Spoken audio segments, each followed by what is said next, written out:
Ó, o título, então, é A Emergência da Metamodernidade. E eu coloquei emergência porque ele é duplo sentido. O primeiro sentido é de urgência. É urgente nós, de alguma forma, adotarmos algum tipo de código cultural metamoderno. Eu vou explicar isso. Então, é urgente nesse sentido.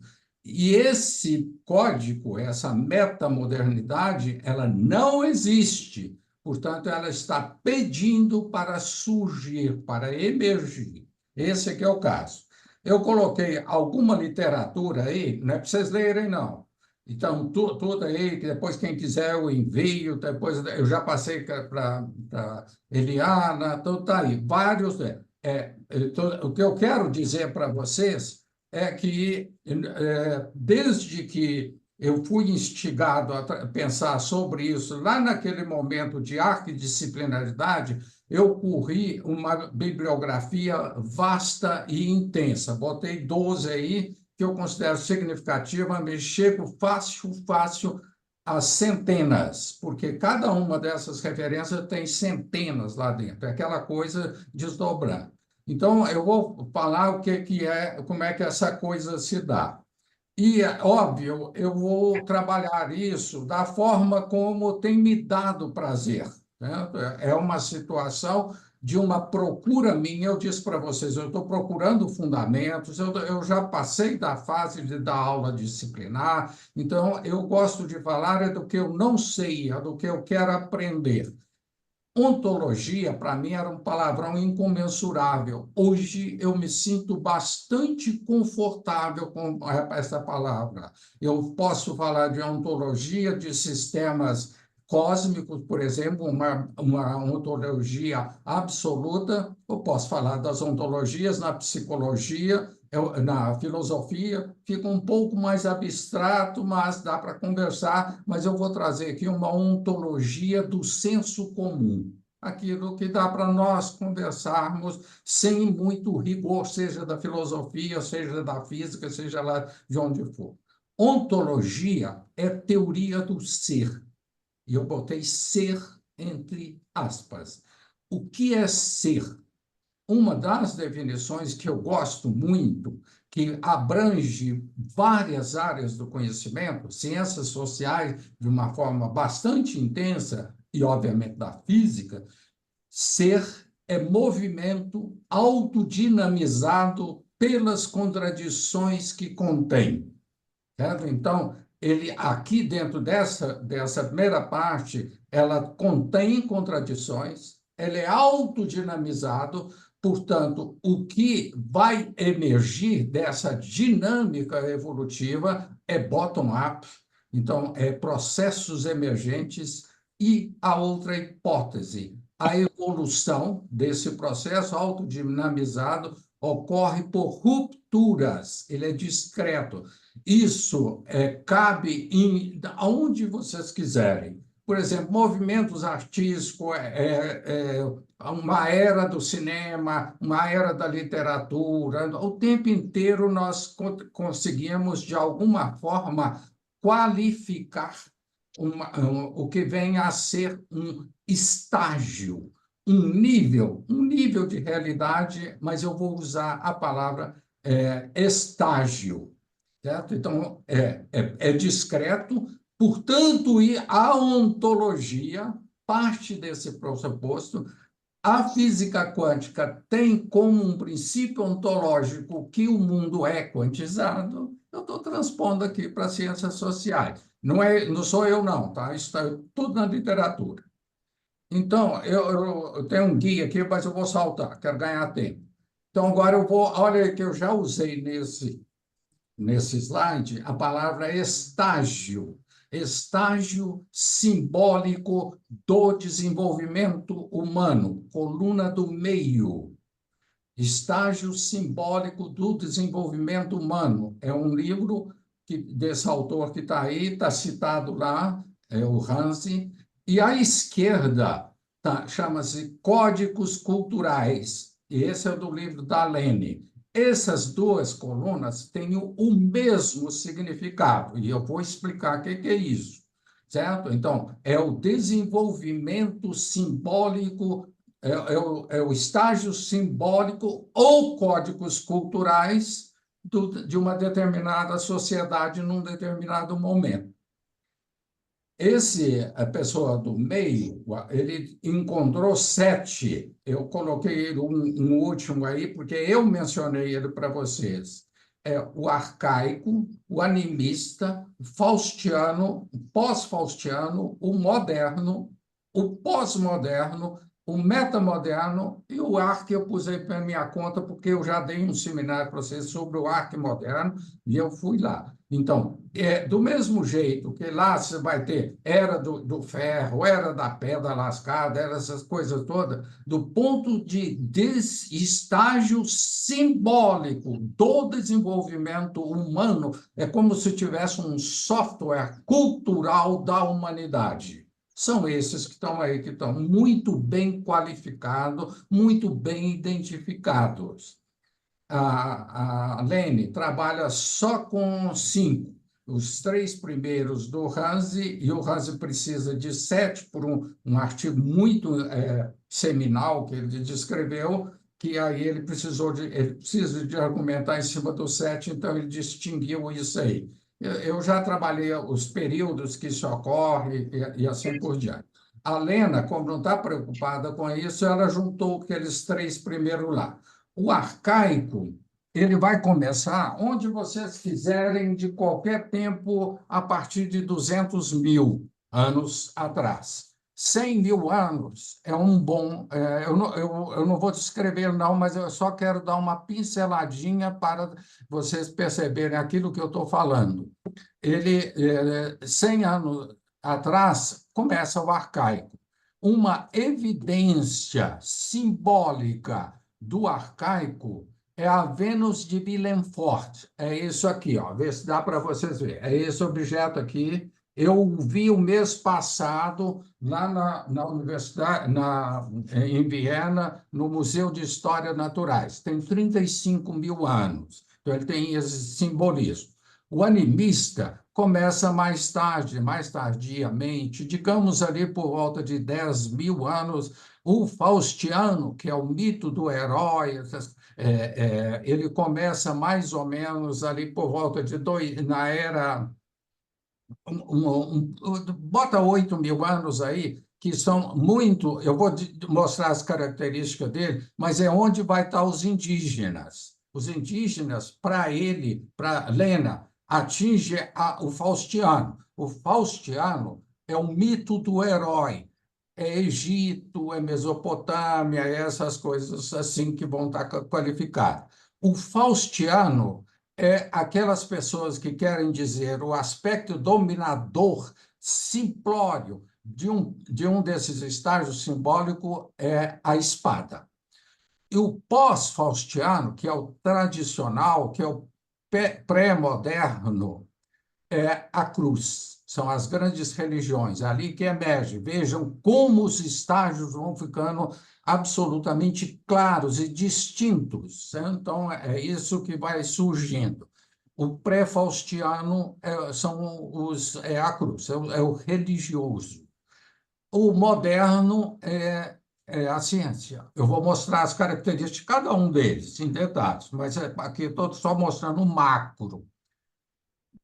E o pós-moderno é 68 para cá, 1968 para cá, e o metamoderno é o que eu estou dizendo para vocês, está pedindo para nascer. A metamodernidade bateu no teto e não apresentou solução nenhuma. É isso que é o contexto que nós estamos aí. Agora, eu vou falar um segundozinho, mas eu volto a ele porque ele é fundamental, é a coluna da direita. O Piaget foi quem fez esse estágio de desenvolvimento humano, pessoa física individual, criança, área motor, essas coisas, e ele trabalhou com 4. Esse cara que está aí, o Commons, esse Comus dedicou a vida a trabalhar em cima destes estágios de complexidade cognitiva. É aquilo que eu consigo evoluir como um indivíduo, um ser humano. Então, o estágio simbólico é cultural, é o software, é a sociedade, é o grupo, é a nação, é essa situação. O outro é o indivíduo. Certo? Então, ele conseguiu mapear, ele é psicólogo, matemático, acho que de Harvard, a referência está aí, ele conseguiu mapear 17 estágios. E aí é possível fazer a correlação do meu desenvolvimento cognitivo com o estágio de desenvolvimento simbólico no qual eu opero. Veja, dois indicadores. Eu baixo um estágio simbólico, que são esses nomes que estão aí. E nesse eu opero dentro de uma complexidade cognitiva. Por exemplo, essa coisa, veja, esse paradigmático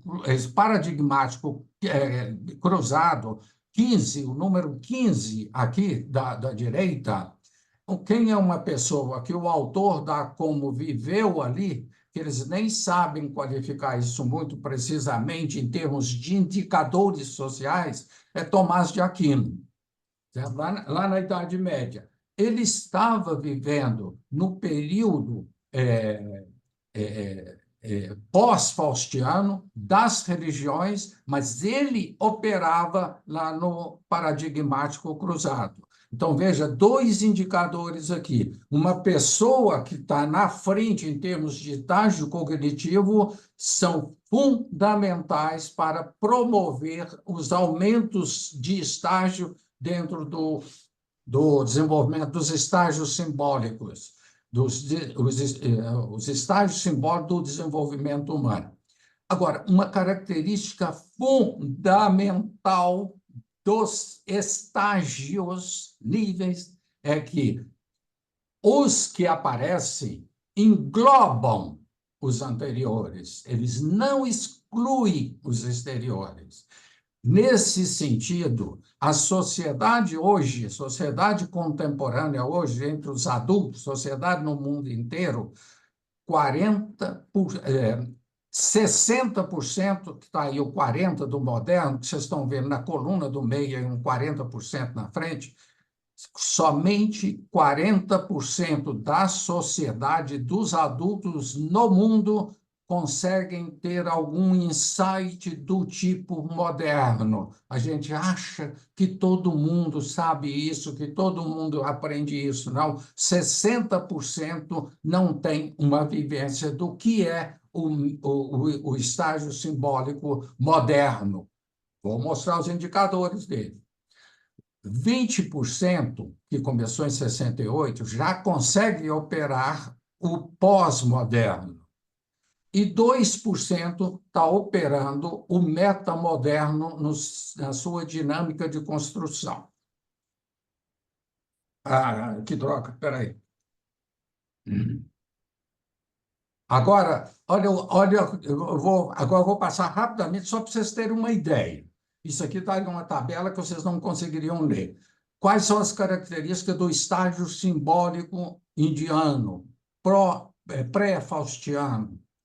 Igualitário, ordem versus caos, mágico, pragmático, crença, mito, tribo, clã, dado, compressão circular, espírito sustentam a ordem. Basta vocês verem pessoas inseridas nesse código cultural, que é isso que vocês vão ouvir. Ele tem alguma coisa de ruim? Ele tem coisas ótimas, excelentes, que é chamado lado claro, e tem coisas que não se sustentam mais, que é o lado escuro, né? Continuando, o lado simbólico pré-moderno, que é que eu chamei de cruz, é o patriarcado hierárquico, com mando e controle, religioso, dogmático, fé, verdade, lugarejo, cidade, unificado, criado, entendimento linear, e Deus interfere na jogada. Então, vejam como é que esse estágio é entendido e é baixado pelas pessoas.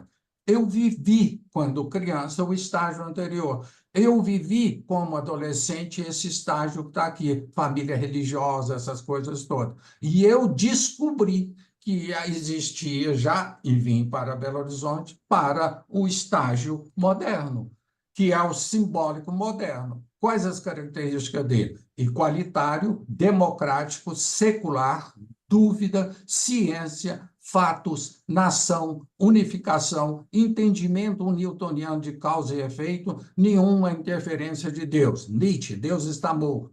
Certo? E vai aí por diante, essa literatura está todinha posta. Esse é o estágio simbólico moderno. A dimensão da aglomeração de pessoas sobre um mesmo estágio o caracteriza. Veja, o que caracteriza o estágio anterior? A cidade, cidade e estado. O que caracteriza esse? A nação, o Brasil. O Brasil é a cara da modernidade nesse sentido que está aí. O próximo, o pós-moderno.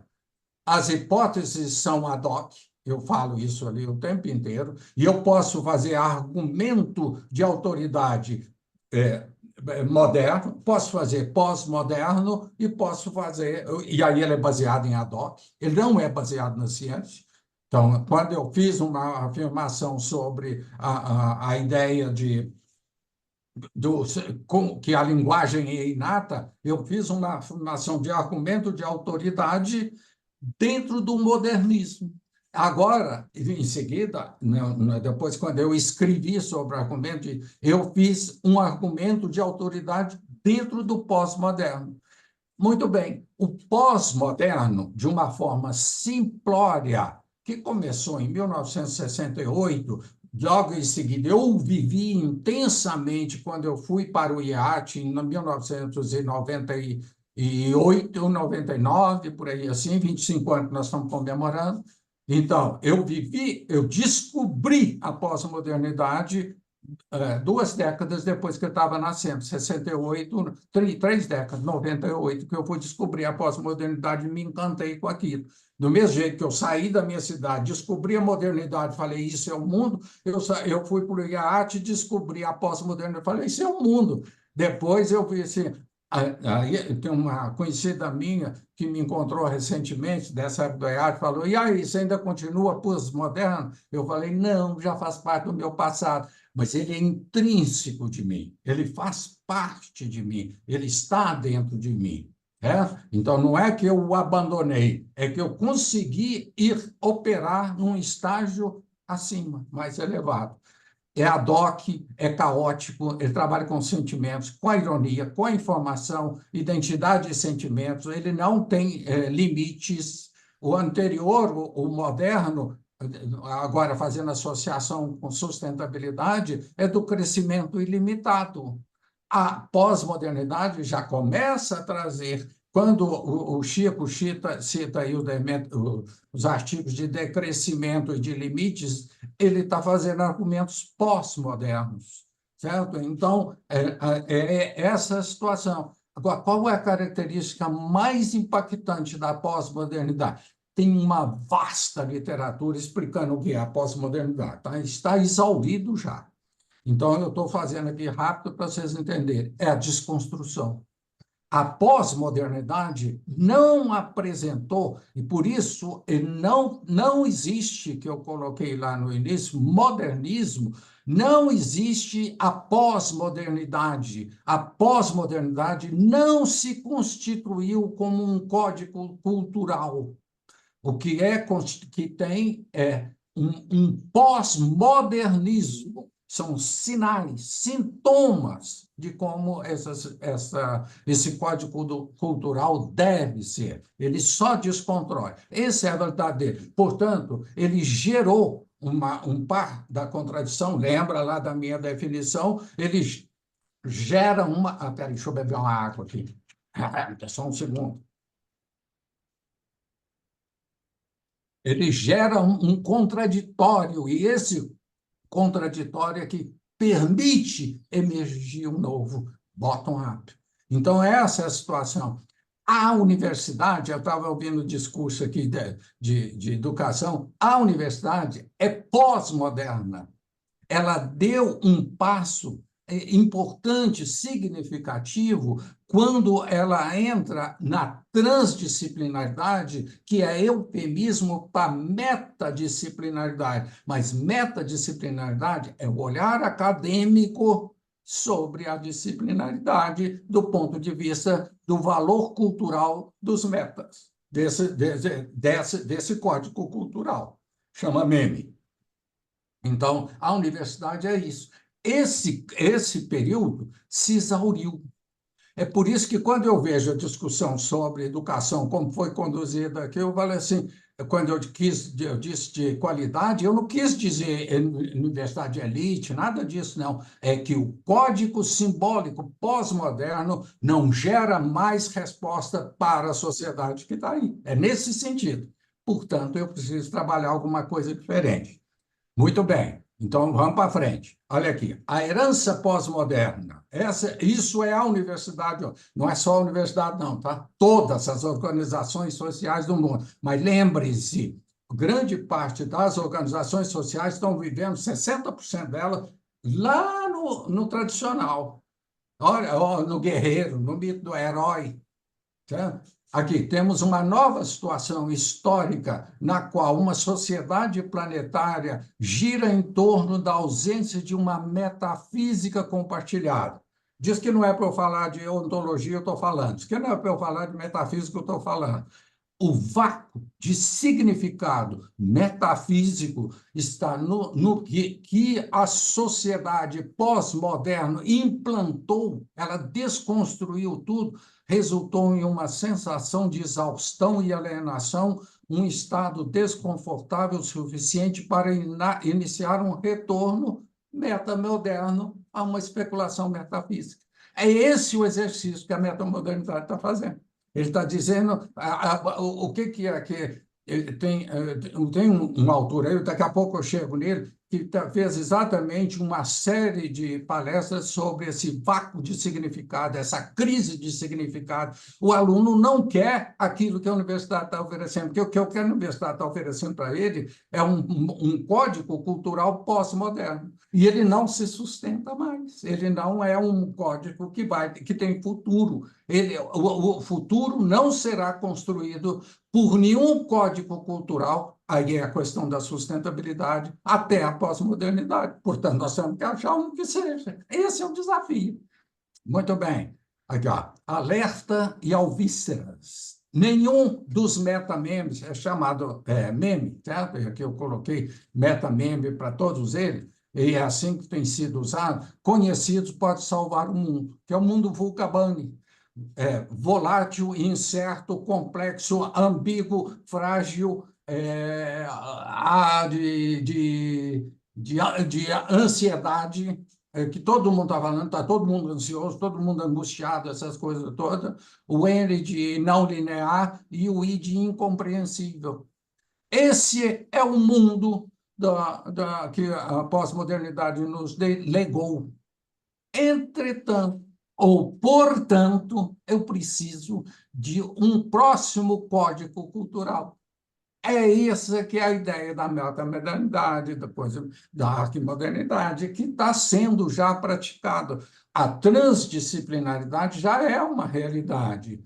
O metamodernismo já é uma realidade. A metamodernidade não, porque ela ainda não colapsou como um código cultural para a humanidade, disponível para a comunidade como um todo, para que eu, como indivíduo, lá no desenvolvimento cognitivo, posso baixar. Eu não tenho como baixar. Portanto, ele está em fase de construção. A minha discussão sobre educação é essa. O cara que eu mais admiro nessa questão da metamodernidade fez um livro sobre a metamodernidade da política. E eu sugeri, vamos fazer um grupo de metamodernidade da sustentabilidade. É essa a proposta, é essa que está aí, a cátedra, eu escrevi nesse sentido. Agora, se nós formos também lidar com a educação, aí é a metamodernidade da educação. Aí é outro desafio enorme para nós. O ismo eu já expliquei, então nós temos um metamodernismo à procura de uma metamodernidade que é um código cultural que, obviamente, possa servir de base para superar a crise de significado metafísica que a metamodernidade criou. É essa a questão. Então, como é que ele está sendo identificado? Gente, tem literatura e literatura, cada um desses negócios aqui, nos últimos meses é isso que eu tenho feito e tenho ficado muito feliz. É multicamada, é o mundo que está aí, é o mundo da internet. E aí eu posso depois tentar quais são as ameaças que está imposto. O Harari acabou de lançar o nível Nexus, mostrando o risco de ou nós criamos um código desse tipo que está aqui, ou nós seremos comandados pela inteligência artificial, porque a pós-modernidade não dá conta de resolver.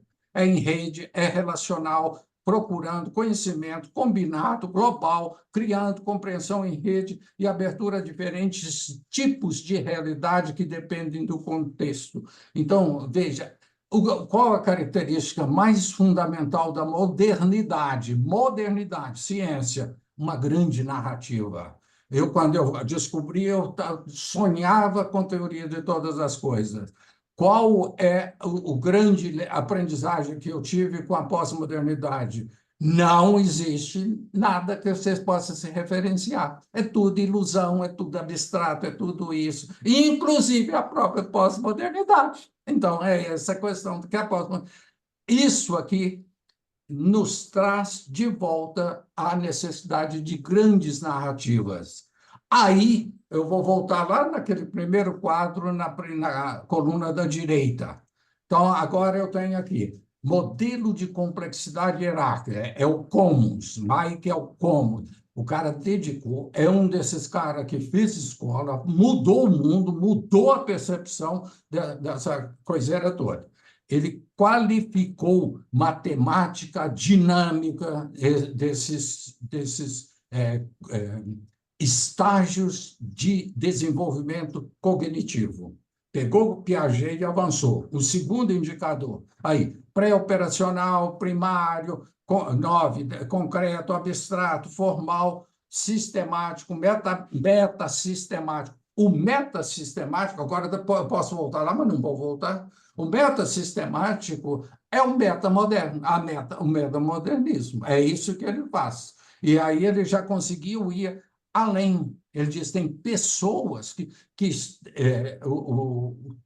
o autor que eu leio, ele fala assim, eu nunca vivenciei, mas pessoas em quem eu confio me disseram que vivenciaram experiência no 14, no 15 e assim por diante.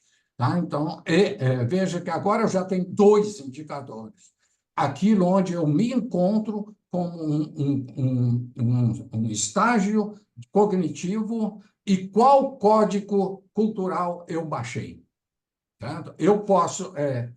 Hitler, por exemplo, pode, obviamente, ter baixado um código complexo, ele acreditava em superpoderes, em Deus, essas coisas todas, mas estava lá no Faustiano, certo? Estava lá atrás em termos de código cultural. Então, essa é a questão.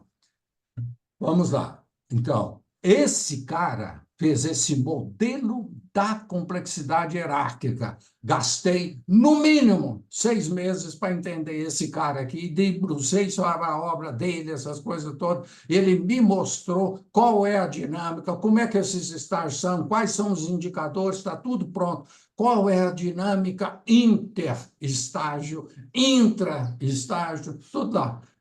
A compreensão dos estágios de desenvolvimento. Estou falando do Commons, dos estágios cognitivos. A compreensão dos estágios de desenvolvimento humano é chave para a emancipação. Como é que você vai montar um projeto de educação se esse tipo de reflexão não está lá?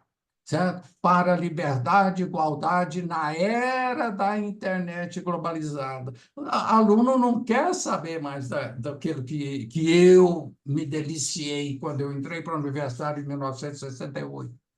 Um pensador ativista e progressista de hoje deve conhecer e aceitar a hierarquia, mas não é hierarquia de comando e controle lá do estágio anterior. É hierarquia de referência. É a pessoa que é... E a universidade é hierarquia de comando e controle. As organizações pós-modernas são todas de comando e controle. A hierarquia opera seguindo a lógica de estágios. Isso que eu pus porque isso é fundamental, certo? Se eu consigo chegar até o código metamoderno, eu opero moderno, pré-moderno, indígena. Eu passei um tempão me perguntando assim, o que os indígenas podem me ensinar? Não é o que eu posso aprender, o que eles podem me ensinar. E é óbvio que eu tive dificuldade. Nesse livro da metamodernidade aqui, que a Vera que me mandou, já traduzi, já arregacei o meu livro aqui todo, já sei quase que de cor. É maravilhoso. É um livro a nível de graduação. Isso aqui já está lá no nível do Hans, que é pós-graduação. Ok? Então, é esse o cenário. Olha aqui. Guia do Mochileiro das hierarquias. Agora estou falando das hierarquias.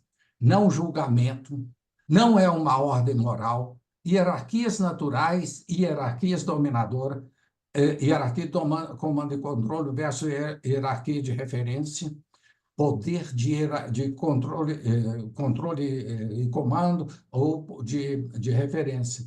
Não transmite a humildade o tempo inteiro. Estou dizendo, gente, eu não sei nada disso, não, mas é isso que eu quero saber. Opera em diferentes dimensões, trabalha com a sensibilidade e nem tudo existe. Cada um desses aqui tem um artigo escrito, cada um desse guia do mochileiro. E óbvio que eu sempre fico prejudicado no tempo, porque eu não consigo, mas eu pelo menos acho que eu hoje vou até o final. Se alguém quiser ficar comigo, eu vou ficar. Então, essa pessoa, todos esses códigos culturais normalmente são feitos em cima de um indicador. Esse cara que eu mostrei lá, o Hansi, opera com 4. Ele disse o seguinte: não adianta você ter alto estágio de desenvolvimento cognitivo, ser o cara mais brilhante que tem, prêmio Nobel disso, as coisas todas, ter um estágio simbólico de desenvolvimento elevado, você baixou um código cultural daqueles metamodernos, essas coisas todas, mas se seus estados subjetivos, pessoal, de dentro para fora, não estiverem sintonizados, você vai ser um monstro. Então, ele construiu os metamemes de valor efetivo com base nesses 4 indicadores. E aí, óbvio, ele vai discutir todos as combinações possíveis. Estados subjetivos, aquilo que a minha sensação de ser, a literatura sobre isso é farta, vastíssima. Objetividade versus subjetividade. Coloquei algumas frases aqui para vocês terem uma ideia do que eu estou falando, mas é muita coisa. É de uma beleza incomensurável.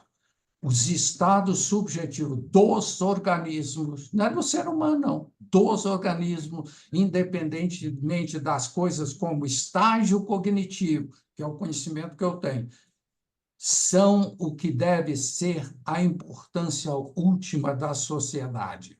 Se você aceita essa frase aqui, como é que você vai fazer um projeto de educação que não considera isso? Os estados subjetivos, a crise de angústia do aluno, a crise de significado em que ele vive, coisas como sistema econômico, ciência e lógica e até mesmo desenvolvimento dos nossos cérebros e universo simbólico, só tem valor na medida em que se traduzem ou afetam as experiências subjetivas. Certo? Então, eu tenho que lidar com a minha subjetividade. Subjetividade é criadora de realidade. Aí entra novamente, se ela é criadora de realidade, entra novamente as ontologias. Mais um pouquinho para vocês. Tem erro de português aí, mas eu fiz isso aqui hoje.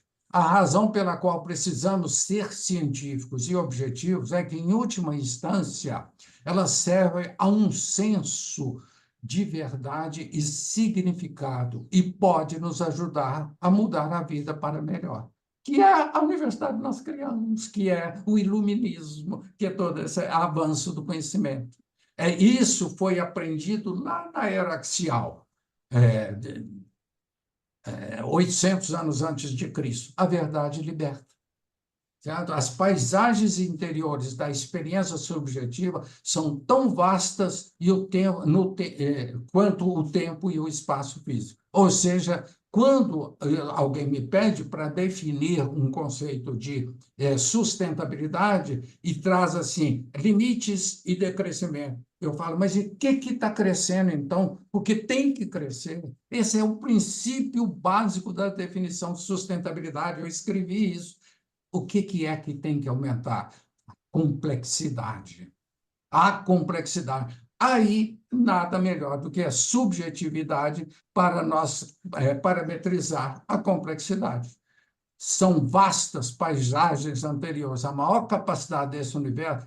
Gente, ler este capítulo é um negócio mágico, tá? A maior capacidade desse universo não é tanto sua capacidade de se auto-organizar.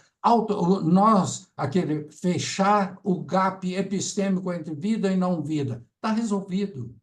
Certo? Do ponto de vista do argumento de autoridade da ciência, da modernidade, isso já foi fechado. Isso é outro cara, dedicou a vida a isso. Edward Patet, Howard Patet. Certo? A vida dele foi dedicada a isso. Não existe mais um gap epistêmico entre vida e não vida. Isso aqui é um contínuo já. Nós não conseguimos fazer isso entre física clássica e física quântica ainda. Portanto, a hora que eu fecho, virou deixou de ser uma epistemologia, virou uma ontologia. Aqui. A maior capacidade desse universo não é tanto a sua capacidade de se auto-organizar e seguir leis elegantes da natureza, ou hábitos, ou crenças, preconceitos, mas sua capacidade inata de experienciar e viver. É isso que dá significado para a vida. É isso que os alunos das universidades não estão captando, porque eles tinham. Na era lá, na era pré lá, das religiões, essas coisas todas. Quem descreveu isso de uma forma magistral, já mandei para um monte de gente, é Fernando Pessoa. O poder de sentir, na verdade, o poder de ser. Eles olham e falam assim, eu não sou nada, e eu não tenho a chance de ser nada. E ser é ter consciência subjetiva. E a subjetividade foi negada para ele. A pós-modernidade tirou a subjetividade do mundo. Quando eu falei assim na característica construtora da subjetividade, me pediram assim, seja objetivo. Não, eu quero ser subjetivo. Certo? É essa a questão, não só. Metameme de valor efetivo. Sistemas. Agora, veja, agora eu vou pegar aqueles quatro e juntar os quatro. Eu vou construir uma dinâmica para eu poder refletir, para construir um novo modelo de sociedade, para construir um novo modelo de organizações sociais, para construir uma nova universidade, para eu construir um novo ser humano. O sistema secreto de valores, símbolos, significado e comportamento que expressamos por meio das palavras, ações, hábitos, essas coisas todas. Isso é um metameme de valor efetivo. Em física, a gente chama isso de campo efetivo. Você tem 4 indicadores e ele vai te dar um indicador que engloba aqueles 4. E aí ele vai navegar, construindo as coisas mais maravilhosas. Essa mulher, a Lene, que fez aquele coluna da esquerda, ela escreveu assim: o que é uma educação metamoderna? Aí, quando eu vejo, eu me coloco, e eu fiz isso intensamente, me coloco lá na época do Reúno, falei assim: se eu soubesse isso, olha, eu teria, de alguma forma, ter tido uma potencialidade maior de transformar o sistema. Mas as minhas afirmações eram modernas, e a minha desconstrução era pós-moderna. Assim, cada um deles tem aproximadamente uma ontologia, olha aí, novamente, ontologia de senso comum, teoria da realidade do que é realmente real. Aí vai entrar na discussão filosófica, porque fica pesado, mas eu já estou aprendendo a adorar essas coisas. E uma identidade, uma ideia de quem ou o que é ser eu. Aí já vai cair em outra direção. O Anil Seth, por exemplo. Certo? O que é consciência? O que é eu? O que sou eu? O que é isso? Aí já é outra literatura. Então, agora, aqui, ó, as escalas dos estágios subjetivos. Esse cara fez isso também, certo? Ele diz assim, eu vou criar. Aqui ele é muito cauteloso, tá? Vai criar uma proposta, uma próton de escala de estado subjetivo. Ele fala assim, ó, ele fala assim, não existe no mundo nenhuma maldade que é considerado o limite para aquilo que já aconteceu, certo? Então, ele chama de inferno aí, e os estados elevados é o outro lado, certo? Então, veja bem, onde nós que estamos aqui conversando nessa live aqui, onde é que nós vivemos? Segundo ele, entre o 6 e o 9. O cidadão comum vive por aí. Então, veja como ele vai construindo esse tipo de indicadores que nos permite pensar uma nova sociedade, um novo código cultural, um novo ser humano, um novo estágio cognitivo. Olha aqui, epistemologia do imaginário coletivo. A Lena, isso é a linguagem dela para, de alguma forma, caracterizar aquilo que ela chama de código cultural, que é o que eu chamei lá com Hans de desenvolvimento simbólico. Olha aqui, epistemologia, linguagem, idioma, silêncio, religiões, etc. O imaginário coletivo, uma visão compartilhada de sociedade. Produtos desse imaginário. Aí, a universidade está aí. Então, a universidade que nós conseguimos construir com o imaginário coletivo da pós-modernidade é essa que está aí, que já faliu. Certo? Então, essa é a questão. Aí ele vai definir o quarto indicador dele, que é profundidade. E dentro daqueles indicadores, até onde você consegue ir e quanto tempo você consegue ficar lá. Aquele estado de fluxo psicológico lá do Mika, é um psicólogo que definiu que a gente, em estado de fluxo, é extremamente criativo. Rapidamente, então, profundidade é o número de estados que se tornam parte inseparáveis de mim. Certo? Então, muitas pessoas que a gente vê, esses gurus, eles têm isso aqui elevado. Eles têm uma capacidade de criar comunidades espirituais, mas que, da forma como eles criam, deságua no desastre, que é o lado escuro. Então, eles têm essas coisas.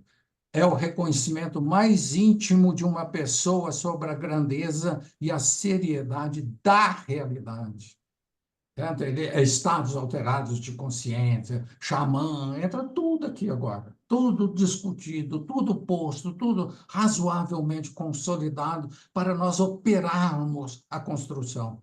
Muito bem, a crise de significado. Acho que agora estou marchando para o final. Tá? Crise de significado. O pós-modernismo, esse cara que está aí, o nome dele está embaixo, John Ferriaque, uma coisa por aí. O pós-modernismo funciona para legitimar um relativismo moral verdadeiramente desorientado. Eu vou fazer uma pausa. A Vera me mandou um cara ontem, que é Eduardo Luiz, passando português, e em francês o nome dele, que é um negócio assim fabuloso, que está exatamente dentro disso aqui. Como é que a falta da crise de significado mata, cria tudo que é ruim tem, e como é que, quando você supera isso, vale a pena ver. Eu fiquei encantado com o cara só assistindo para ver. A Vera manda para vocês. Estamos nos afogando na besteira, tanto dentro quanto fora da academia. Então, essa é a questão.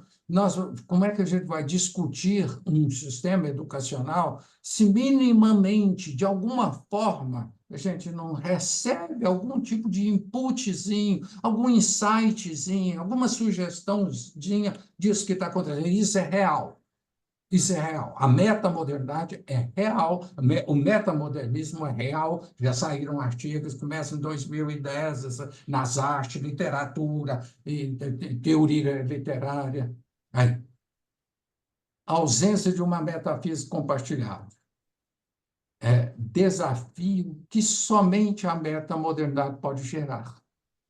A pós-modernidade destruiu a metafísica. encontrar uma nova meta, esse aqui eu nem não consegui mudar, mas é por isso que eu estou chegando no final, tá? Um metafísico compartilhado é uma condição necessária para... Aqui cabe a discussão, tá? Qual que é a característica por isso, por que que eu fui correr atrás de perguntas do tipo assim, o que é uma educação metamoderna? O que os indígenas podem me ensinar? Eu fui correr atrás disso. Hoje me sinto muito confortável. A metamodernidade é inclusiva, certo? Eu vou lá e eu sei qual é o lado claro dos indígenas, daquele estágio cultural, que tem que ser usado, inclusive no nosso sistema educacional, e qual é o lado sombra que nós não podemos permitir que seja continuado. Daí a emergência. A metamodernidade é inclusiva. Então, precisamos dela rapidamente. Desafio que só a metamodernidade pode gerar. Encontrar a nova metafísica compartilhada é uma condição necessária para a metamodernidade, e vice-versa. Tá? Então, hoje, da última vez que eu falei, eu não falei nem a metade, hoje eu falei que eu ia falar e falei 40 minutos. Mas fico feliz de ainda ter gente aqui comigo até agora. Me dou muito por feliz, porque eu estou muito feliz vivendo sensações metamodernas para eu poder, assim, eu não quero mais ouvir discussão sobre educação pós-moderna.